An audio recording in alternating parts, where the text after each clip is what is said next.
우리는 어제 예레미야 19장을 봤습니다. 예레미야 19장은 전체적으로 어두운 기조였죠. hinnom의 아들의 골짜기, 즉 도벳에서 예레미야는 남유다의 그 백성의 어른들과 제사장 어른 몇 사람을 데려가가지고 친히 옹기를 깨뜨리는 것을 보여줍니다. 하나님께서 이와 같이 할 것이다. 이미 그 이전에 18장에 보면은 그 토기장이가, 옹기장이가 이 그릇을 빚을 때 이렇게 무너질 때 반죽이 제대로 되지 않아서 다시 만들어야겠다. 그럴 때는 오히려 희망이 있을지 몰라요. 그런데 계속 완고하게 죄를 지으니 하나님께서 깨뜨려 버리시겠다 합니다. 우리는 하나님을요 절대 만만하게 생각해서는 안 됩니다. 예수의 이름만 들어도 두려워 떨며 그분을 사랑하는 외경심으로 섬길 줄 알아야 돼요. 하나님은 인자하신 분이시지만 질서가 없는 분이 아니십니다. 그 십계명의 첫 번째 계명이 뭐예요? 유일하신 하나님만 섬기라는 거 아니겠어요? 우리 주제를 알아야 돼요. 우리는 피조물이요, 그분의 구원의 혜택을 받는 자요, 하나님 아버지의 자녀요, 그분을 경배해야 마땅한 의무를 지니고 있는 자입니다. 그런데 주께서 늘 선인과 악인에게 은혜를 주시고 특별히 구원받은 자에게 은혜를 베풀어 주니까 거기에 마음이 굳어져서 하나님 앞에 경거망동해서는 안 되는 거예요. 남유다 백성들이 그런 겁니다.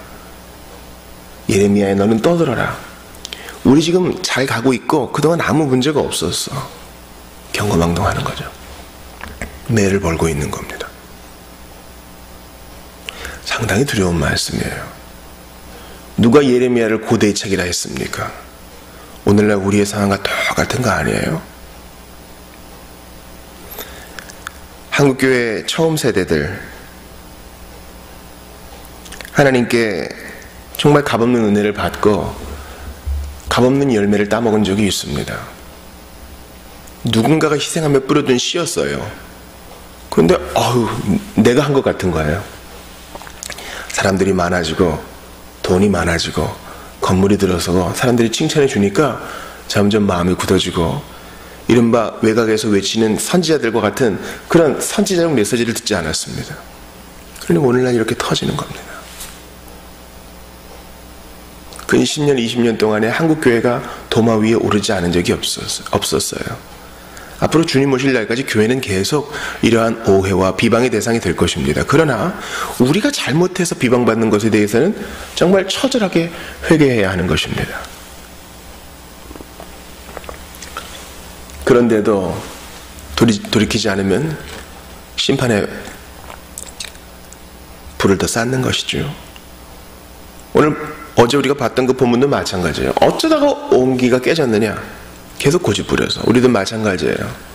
교회의 교회됨을 유지하지 않으면 우리도 이렇게 될지 모릅니다. 두렵고 떨림으로 이 말씀을 받고 나부터 돌이켜야 됩니다. 근데요, 지도자들이 그걸 보니까 아이고, 나부터 회개해야 되겠구나. 내가 더 은혜 받은 자요, 주께서 힘을 이양하여 주시고 재산도 주셨는데 내가 이거 잘 못 썼구나. 오늘부터라도 금식하고 정신을 차려야겠다. 신변을 정리해야겠다. 이렇게 생각 안 하고 니까짓 게 뭔데 지금 그런 얘기를 하느냐 하면서 예레미야를 박해하기 시작하죠. 오늘 본문에 바스훌이라는 사람이 나옵니다. 그가 성전의 총감독이라고 나와 있어요. 아마 성전 영내의 질서를 유지하는 책임을 맡은 어떤 그 제사장 경찰관쯤 됐던 것 같아요. 왜냐면 이제 예레미야를 때리고 형도 집행하잖아요. 예레미야를 2절에 보니까 예레미야를 때립니다. 그리고 나무 고랑으로 채워 두었다 그래요.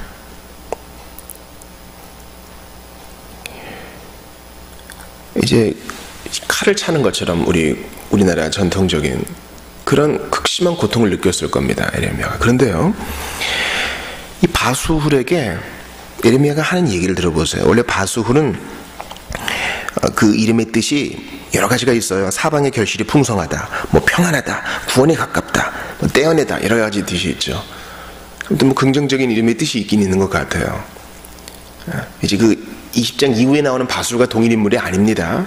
그런데 이 정도 맞고 또 옥살이도 했으면 정신을 차릴 법도 한데, 예레미야는 하나님의 메신저거든요. 그래서 나오자마자 3절에 보세요. 풀어주매 예레미야가 그에게 이르되 여호와께서 너의 이름을 바술이라 아니하시고 마골 미사빕이라 하시느니라. 그러니까 하나님께서 주시는 메시지를 합니다. 마골 미사빕은 바술과는 뜻이 달라요. 바술은 약간 긍정적 의미가 있었다 해도 마골 미사빕은 사방으로 두려움. 너 이제 이렇게 될 거야. 네가 이제 샘플이다. 너의 이름이 바뀐 것처럼 남유다 전체가 이렇게 될 거야. 바벨론이 침공을 받아 BC 605년, BC 597년, 최종적으로 587년에 3차에 걸쳐서 이제 포로로 잡혀가고 마지막에는 멸망당하죠. 너 그렇게 될 거야. 여러분, 누가 나를 때리고 이렇게 되면요, 상대적으로 기가 죽게 돼 있어요. 그가 또 공무를 집행할 힘을 갖고 있으면 더 그렇죠. 그런데 하나님의 사람은 그렇지 않아요. 국가가 잘못된 논리로 힘을 잘못 쓸 때 우리는 설령 목숨을 빼앗긴다 할지라도 바른 얘기를 할 줄 알아야 됩니다. 내 얘기 말고요. 하나님의 메시지, 하나님의 진리를 드러내야 됩니다. 이게 바로 이제 2차 세계대전 때 나치 치하에서 고백교회가 한 일이에요.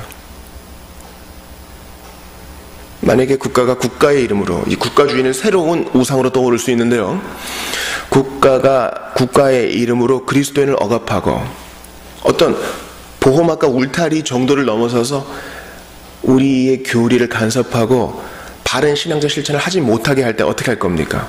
바술과 같이 우리를 대할 때 어떻게 할 겁니까? 3절처럼 우리도 해야 됩니다.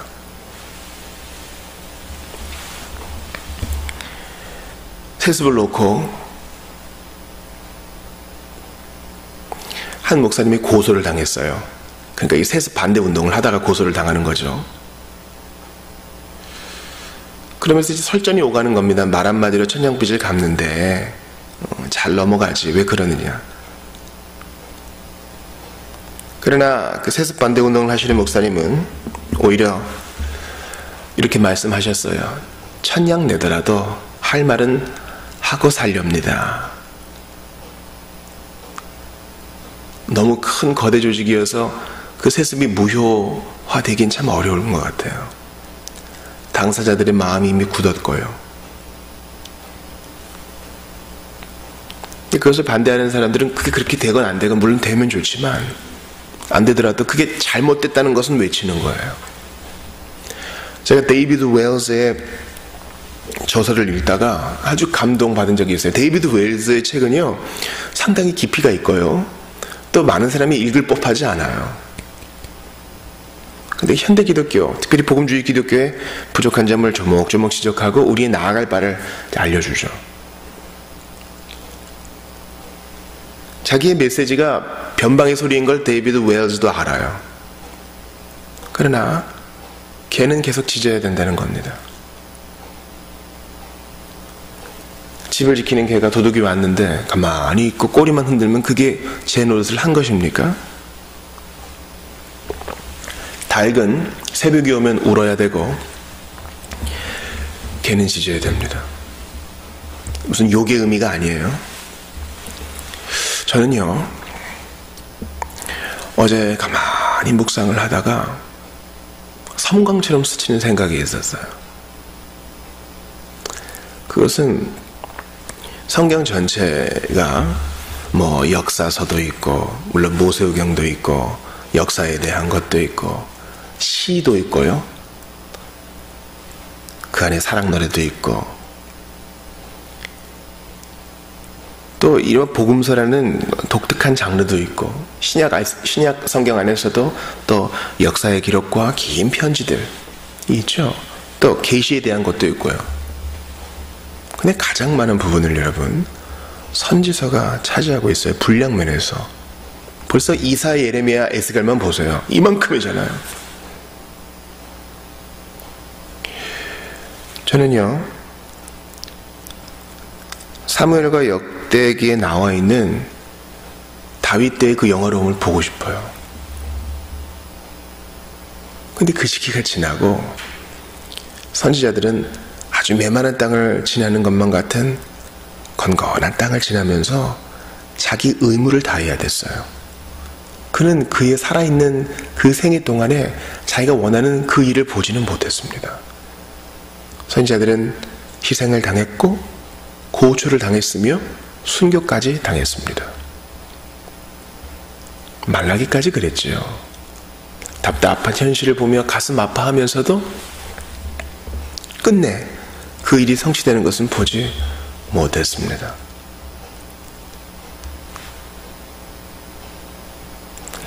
신약성경도 마찬가지입니다. 저는 사도시대 때 그 놀라운 영적 부흥의 역사를 보고 싶어요. 경험하고 싶어요. 오순절 성령 강림의 그 현장 나도 있고 싶어요. 근데 이제 사도시대가 지나고 그들이 사도시대의 끝과도 좀 맞물리는데요. 데살로니가 전서를 보세요. 그들이 그렇게 대망하던 예수님이 재림이 아니라나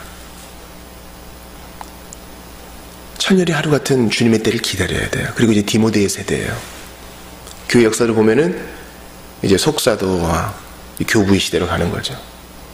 메마른 땅을 건너는 것 같은 그 시기를 지나야 돼요. 중세 천년을 맞이해서 예수님 재림 세상이 막 편만했어요. 루터 때도 그랬습니다. 종교개혁을 촉발시킨 중요한 개념 중 하나는 재림이 곧 올 것이다 라는 강력한 기대가 있었어요. 근데 안 왔어. 천년 때도 안 왔고요. 그 와중에 주님께서는 크고 작은 부흥을 허락하셨고 대각성을 허락하셨죠. 위대한 18세기의 부흥을 보세요. 하나님께서 19세기에 스코틀랜드에 주셨던 부흥도 보세요. 웨일즈와 인도의 부흥도 보세요. 저는 그런 거 원해요. 그런데 그 시기는 하나님이 정하셔서 주시는 것이고 나머지는 교육과 전도와 오래 참음과 인내와 끝끝내 돌이킬 것 같지 않아도 계속 권면하고 가르치는 것으로 채워져 있어요. 오늘 예레미야를 보세요. 앞으로 우리 12월까지 계속 예레미야를 볼 거예요. 그리고 이제 2018년을 하나님이 열어주시면 이제 맥체인에 따라서 이제 그 책의 순서에 따라서 강의를 시작할 겁니다. 어떻게 시간이 딱 맞는 것 같아요, 계획이. 근데 앞으로 남은 예레미야의 기조가 다 이래요. 안 변해요. 근데 예레미야는 하는 일을 계속해야 돼요. 제게 스친 성경 같은 생각이 바로 이거예요. 예레미야 20장을 묵상해서인지 김 목사야, 그리고 자비교회야, 그리고 너희 수많은 동역자들아, 때와 기한은 아버지께 정한 것이니 너는 묵묵히 네 할 일을 계속해라. 어떤 이는 뿌릴 것이고 어떤 이는 열매를 맛볼 것이다. 주님 오실 때까지 이 일이 계속 반복될 것인데 네가 지금 이 시기에 있는 것, 하나님의 선한 섭리 가운데 있는 것이니 불평하지 말고 하던 거 계속해라. 이사야와 예레미야, 에스겔 얼마나 답답했을까요? 얼마나 답답했을까요? 어찌 일이 안 변할 수 있는가?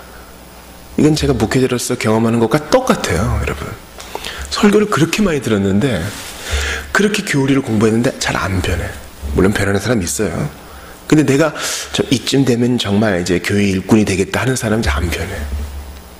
그러나 변화의 주체는 하나님이시고 완고한 책임은 그에게 있으니 저는 하던 일을 계속해야 돼요. 그리고 할 일이 너무 많아요.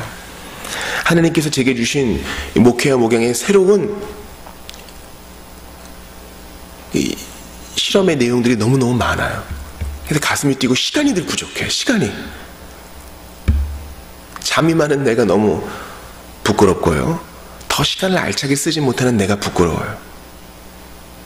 그리고 고난도 있죠. 물질의 고통, 관계 속에서의 갈등, 주위 사람들이 이해하지 못함, 제일 큰 거는 내 스스로의 의구심이에요. 믿음 없어서. 여러분 보세요. 예레미야가 다중인격자가 아니에요. 근데 20장 안에서도 왔다 갔다 하죠. 자, 이렇게 용사처럼 바수올에 대해서 심판을 예언했던 예레미야가 보세요. 7절 보니까 마음이 슬슬 움직여요. 하나님이 나를 권유하셨다. 이 권유했다는 말은요, 히브리어 원어로 보면 나를 속이셨으므로, 나를 꿰어내셨으므로, 주님이 나를 꼬셔서 선지자시켰잖아요. 그러면서 이제 은근슬쩍 원망의 마음이 드는 거예요. 근데 그들이 날 조롱해요. 그것도 종일토록. 나 치욕거리가 돼요. 종일토록. 그런데 이 낀 마음을 주님 어떻게 해요? 이거 전하지 않으면 견딜 수가 없어요. 불이 있어요. 친한 친구도 다 내가 망하기를 원해요. 그러면서 또 회복돼요. 12, 13절에 주님이 그들에게 보복할 줄 믿어요. 그리고 주님을 찬양합니다. 나를 구원하셨습니다. 악한 자의 손에서. 그러면서 또 우울해져요. 14절부터 내가 차라리 안 태어났다면, 나를 그냥 태에서 죽였다면 좋았을 텐데. 여러분, 이거는 그가 지금 정신분열의 초기 증상을 겪는 게 아닙니다. 모든 성도들, 모든 사역자들의 공통된 마음이에요. 내가 이래야만 되는가? 그래요. 솔직한 우리의 마음이에요. 성도들도 마찬가지예요. 내가 이렇게 예수를 믿어야 되는가? 숨기지 마세요. 하나님께는 숨기지 마세요. 그러나 이 과정을 거쳐야 돼요. 마침내 결론은 찬송으로 끝납니다. 제도와 전통을 수호하고 있다고 생각했던 사람이 사실 정반대로 행동하며 우리의 마음을 아프게 할 때 우리는 가던 길을 계속 가야 하는 것입니다. 주께서 우리의 마음을 결국 선으로 바꾸실 것이니 믿고 앞으로만 나아갑시다. 기도합시다. 우리 주 예수님의 거절과 상처받으심을 봅니다. 그러나 그것은 부활과 승천으로 결론 맺은 것처럼 우리에게도 그렇게 될 줄 믿습니다. 하나님, 간절히 바라고 원합니다. 메마른 땅 가더라도 찬송하며 가게 하시고 우리의 소망이 되어 주시옵소서. 연약한 자, 방황하는 자, 두 마음을 품는 자, 원망하는 자 위로하여 주시고 다시 용사로 일어나게 하시옵소서. 예수님 이름으로 기도합니다. 아멘.